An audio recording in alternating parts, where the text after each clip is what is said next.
Presiding Officer, it is an absolutely immense privilege to be elected, each and every one of us, as an MSP here. In my case, the particular privilege which touches on the issue tonight is when I come to the Scottish Parliament, my broadband speed leaps by a factor of 800.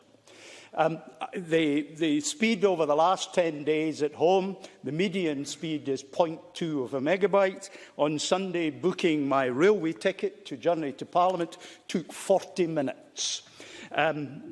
Not terribly good. But my constituents equally are in a similar position.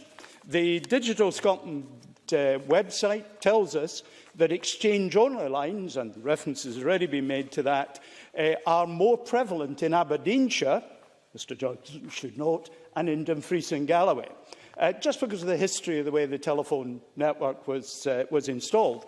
But don't let's imagine it's just actually rural areas. Just before coming here, I was speaking to someone who is in Cumley Bank in Edinburgh, right in the centre. They're on an exchange-only line as well. So right across Scotland, the issue of exchange-only lines is a significant issue that is denying people the ability to have access to services in the way that the majority have. Now, there's actually an economic value in ubiquity.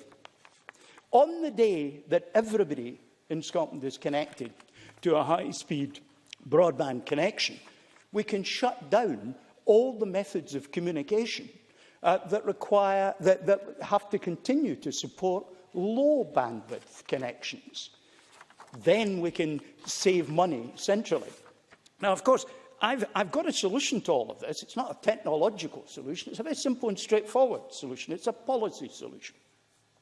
The Scottish Government must install devices on their own internet connections that restrict the speed of those connections to that prevailing in rural Aberdeenshire, rural Shetland, rural Orkney, rural Western Isles, Dumfries and Galloway. Do you know, I think if we did that, we would suddenly get things and rural Argyll as well. I hear Mr Russell pleading. I just have this vague feeling we might actually get things fixed. In fact, I will say to you, last year we had a very pleasant holiday in Ports in Plockton, where we'd rented a cottage.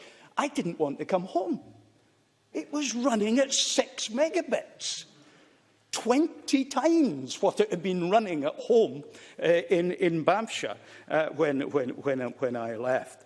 My wife and my dentist are the greatest proponents of our getting proper access to high-speed broadband, mainly because my wife doesn't like the sound of my chewing the edge of my desk in frustration, and well, you can work out my dentist's concern for my teeth. So, Presiding Officer, of course, it isn't just broadband.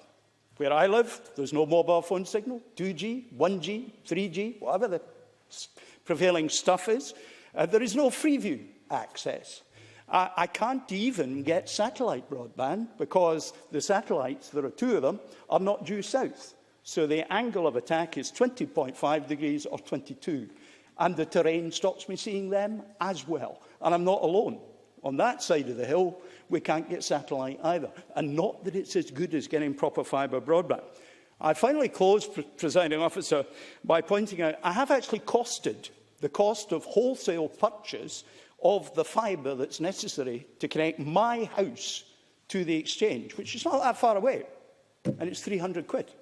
Well, I've got the £300 waiting. Presiding Officer.